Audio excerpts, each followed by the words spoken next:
That is my hope, is to get a thumbnail. And so Okay. we'll start All right. with a team that Penn State is going to play later this season. Matt Rhule, Nebraska.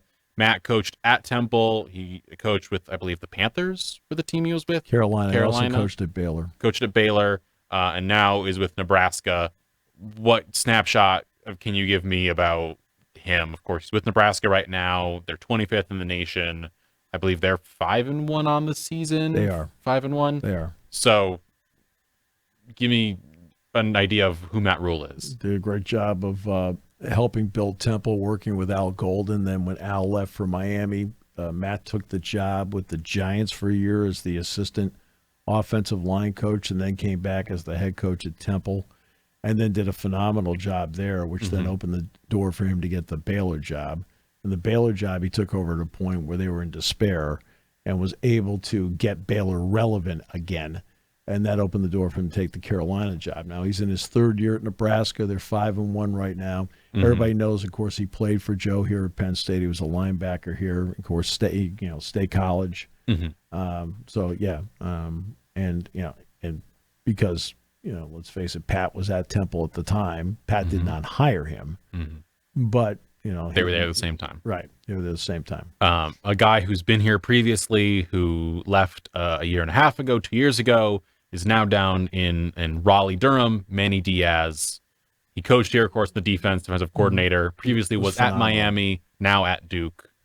The Miami situation made him a better coach in some ways, because coming out of there, he needed to get back on track as a coach.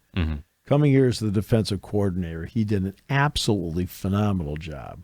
Plus, a lot of women seem to like the flow. I mean, it's like, He's got good hair. Yeah, I'll give him that. does. He's got a good haircut. He does. But he's a great guy, terrific coach, especially on the defensive side. I'm not surprised he's doing well at Duke. He's gone to Duke, and I think the lessons he learned at Miami, the lessons he learned at Miami, what he took here from Penn State, has made him a far more successful head coach, which is what he's doing at Duke right now. Next man up, the one who's coming here November 8th with Indiana, Curt Cignetti. Of course, they had a huge weekend. They beat Oregon in Autzen Stadium, which people thought could happen, but they were the dominant team in that game. So before we get to that game itself, Cignetti was at James Madison, went to Indiana last year, is now a year and a half into the Indiana It's job. not his first Indiana stop, because he was at IUP. Oh, I didn't know that. Okay. Google him. Okay. I want to say Elon, too. Kurt's in his 60s. He is 64 years old from Pittsburgh. Yeah. He was the coach at IUP 2011, 2016, Elon for a year, James Madison for 4, and now Indiana. I think I said all that. You did? Yeah. Right? I mean, his dad, of course, was the head coach at West Virginia at one point.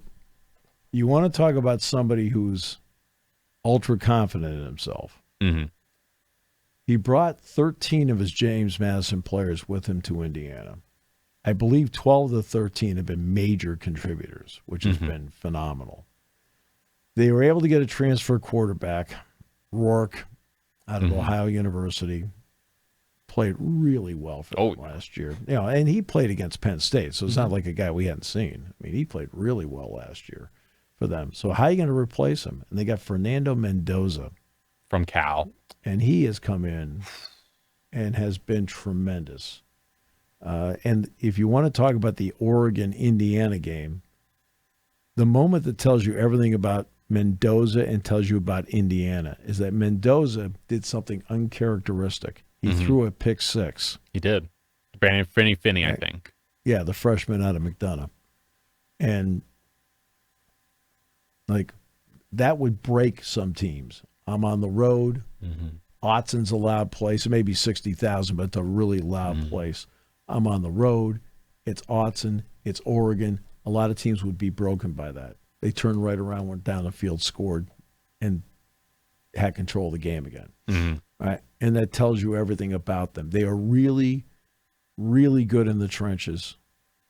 Their trench warfare sets up pass protection, their running game, and on the opposite side, what they do in the trenches sets up their linebackers really well. I mean, they don't do any. Aiden Fisher is the linebacker for them? Aiden Fisher is excellent. He's an excellent player. They don't do anything overly complicated, but what they do well. And that's how it was at James Madison as well. Okay. But, so that's him. I know another guy brought up... and I didn't even have to Google him. No, you didn't have to Google him. Another person mentioned I don't know a lot about. I, of course, heard his name for years. Had a rough night last night, Joe Brady. Joe Brady was here for 2 years. Okay. He was Joe Moorhead's assistant on the offensive side, Okay.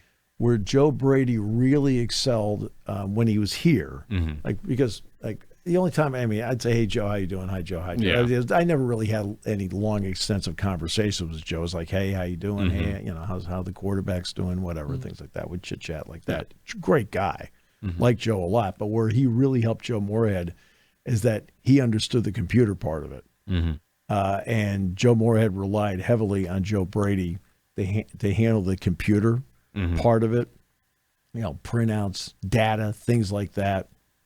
And when Joe Brady went to LSU, even though he wasn't the, quote, offensive coordinator, he was Joe Burrow's guy. Yeah.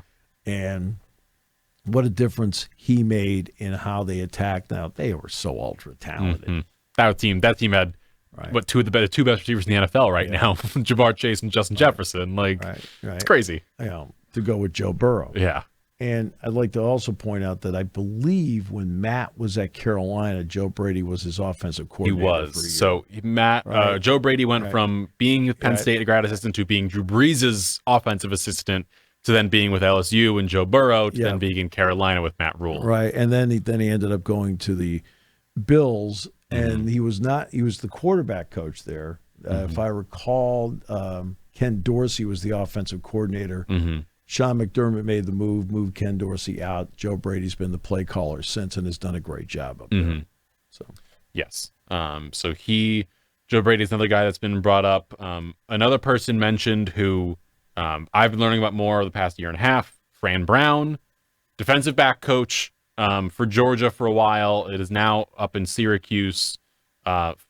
From Camden, New Jersey, coached at Temple, was there for a while, was at Baylor with Matt Rhule, I think, in 2017, was with Rutgers, with Georgia, and, of course, now at Syracuse. So he's kind of been in the Northeast region, was with Matt Rhule's staff in 2013. I believe that's when Pat Kraft was at Temple, I think, if my brain is right.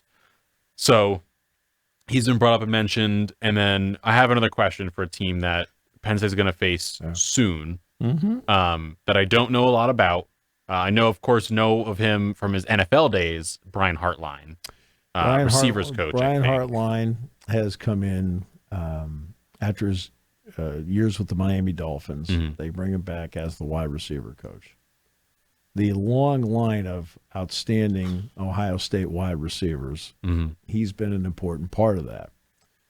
So with Chip Kelly moving to the Las Vegas Raiders, Brian Hartline was then given the designation of being the offensive coordinator. And look, you cannot in any way, shape, or form have a lot of questions about the Ohio State wide receivers over the years, and it's not just natural talent. You have to be coached. Look, that's one of a huge mistake that some fans make is that, he's such an he's such a great player. You don't really need to coach a guy like that. And that is 180 of reality. I mean, Tom Brady will tell you right away what Bill O'Brien meant to him as a coach, or or Josh McDaniels or whatever. Tom Brady wanted to be coached hard.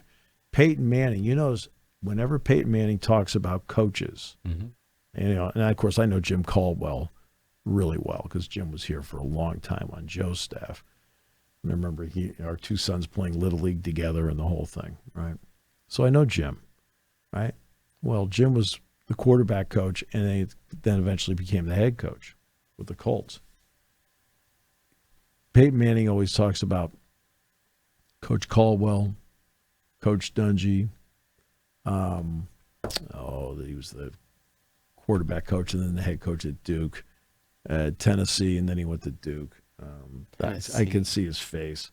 Right, he was Manning's quarterback coach at Duke, his offensive coordinator, and then became the head coach at Duke, where he had a really nice run. He did a great job at Duke, but he always refers to him as coach. You notice Manning never refers David to Cutcliffe. David Cutcliffe, Coach Cutcliffe. He always refers to them as Coach Cutcliffe, Coach Dungy, Coach Caldwell. He never calls them by their full name because he wanted. Oh, Manning did everything out there.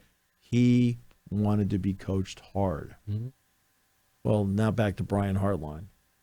Obviously, you can be a great talent, but you look at Mbuka, how he runs routes. You look at Jeremiah Smith, Carnell Tate, how they run routes. You look at Chris Olave. I mean, there's a long line of Jack people. Smith and Jigba, Marvin Harrison Jr.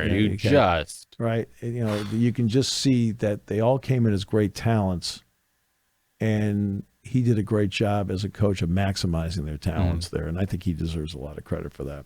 Someone who was here a couple weeks ago who I have not known a lot about, similar vein, last one I'll talk to you about here, Will Stein, offensive coordinator for Oregon. Well, he's done a great job with two different coaches because he took over for Kenny Dillingham. Kenny Dillingham was the reason that Bo Nix went to Oregon because Kenny Dillingham had been the quarterback coach at Auburn. Kenny Dillingham becomes the offensive coordinator at Oregon, and Bo Nix needed to get out of Auburn. Legacy, no matter how well he played, it was never good enough. I mean, I remember when Auburn came in here, and you hear all that, Nix, he does this, he doesn't do that, he doesn't do this, he doesn't do that. And Penn State won the game that night over Auburn. It was a whiteout game. And I remember saying to Jack Ham on the way out, I said, you and I hear all this garbage about Bo Nix all the time. I said, that guy's, I said, I don't know about you. I said, I was really impressed. I think he's really good. And he goes, yeah, no kidding. He says, he is really good. Right? But because of his dad, it's not his dad's fault, but and he had all the hype going in. And remember, he finally got a drive against Oregon in that game in Arlington to start the season. He did not have a good night that night. No. But then he had that drive and got him in the, oh, God, he's the next, right? And he can never live up to that. Well, when Kenny Dillingham went to Oregon, it was natural for Bo Nix to go there. Well, he had him for a year. Well, then the next year it was Will Stein that took over. And Will Stein absolutely maximized everything that Bo Nix did and did a great job with him, right? And Nix ended up being a first-round pick, 12th overall, went to Denver. Well, then he gets another quarterback, Moore. I know he had Dylan Gabriel. My apologies. Yeah. Dylan Gabriel transfers in because he actually transferred in before Moore did. All right, Dylan Gabriel comes in from Oklahoma. And Dylan Gabriel, and one of the reasons he went to Oregon is that he got a draft grade that wasn't great. And so he just didn't think Oklahoma was going to get him there. Well, he went and he hooked up with that offense. And by the way, Tez Johnson had a big weekend. Played really well. And he goes to Oregon, and he's the Big Ten Player of the Year because Will Stein did a great job with all that talent. I mean, Oregon was an ultra-talented team last year. 2 outstanding NFL-level tackles, right? Speed at running back in James, the quarterback in incredible receivers, Gabriel, tight ends. Right? Ferguson, the tight end, Sadiq, the second tight end, Johnson, Stewart. I mean, they had a lot of things going for them. But Will Stein maximized all that. Now this year, Moore had been waiting in the wings. The Indiana game notwithstanding, he's done a great job with him as well. So, I mean, he deserves a lot of credit for what he's been doing. Yeah. And so that's kind of the coaching search in a nutshell, I guess, the coaches that are being mentioned that I had questions about because there are, of course, a lot of other names out there. I know myself and Jason Lord, your two favorite people in the world, we sat down and did a chat on Sunday afternoon. Some names we brought up as well were like Alex Golash, Mike Elko, a lot of other people. Eli Drinkwitz is being mentioned because people want, of course, you discussed the fact that Kenny Dillingham went from Auburn to Oregon. It's a whole thing now where a coach leaves, go to somewhere new, the quarterback follows. people think if Eli Drinkwitz leaves Missouri, he's bring Bo Beulah back. And I'm like, we're not going to have this discussion Eli Drinkwitz today. has done a great job at Missouri. That's not sugarcoat. He's in the SEC. Mike Elko is actually a Jersey guy, right? Did a great job at Duke, right? And had done a great job before that, but he got the Duke job, did a fabulous job, which opened the door at Texas A&M. Each one would have to be asked a question along the way. Like, if you pull them aside and say, hey, the pathway to the college football playoff, is it easier in the Big Ten or is it easier in the SEC?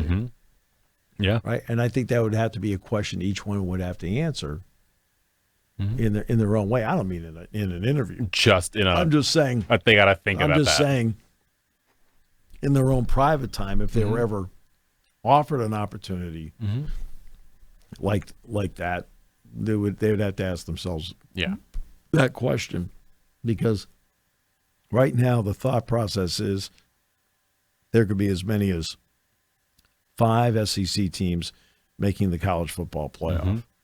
And I mean, but that also means, but there aren't just 5 teams ranked in the top 20. Yeah. I think in the top 21, I think how many teams in the SEC are ranked right now? Well, you sit here 7, 8? In the SEC, I believe we're sitting at 8, if I can pull it up. I know we've got, of course, Texas A&M, Ole Miss, Alabama, Georgia, and LSU are in the top 10. That's 5. See, the problem is they end up, quote, eating their own. Yeah. And that, and like who absorbs that third loss as you're eating your own, and that becomes a problem because Texas A&M still has to play Texas. You have Tennessee at 11, Texas at 21, Missouri at 16, Oklahoma at 14, and Vanderbilt at 17. That is 10 teams ranked in the top 20. Right. Half of the top 21 is SEC teams. Right. See, and then there's Florida and South Carolina. They exist. See, and that's the issue in that conference. Is that it? Unlike the NCAA men's basketball tournament, where they got 14 of the 16 in because you had 68. Okay, obviously there's a lot of space. There's an automatic qualifier, but they got 13 at-large teams in out of the last 37. So they got almost 1/3 of them were SEC teams last year, more than a third. 13 out of the 37 at-larges. All right, were out of the SEC. College football isn't like that. There's 12 spots. Right, and there's only 8 at-large spots. Or excuse me, there's 7 at-large spots. 7. That's it. That's why I've been advocating for 16 for forever, because I just think they're especially now you're seeing the balance in college football. So you have to ask yourself, if you are an SEC head coach, you're looking around the landscape, right?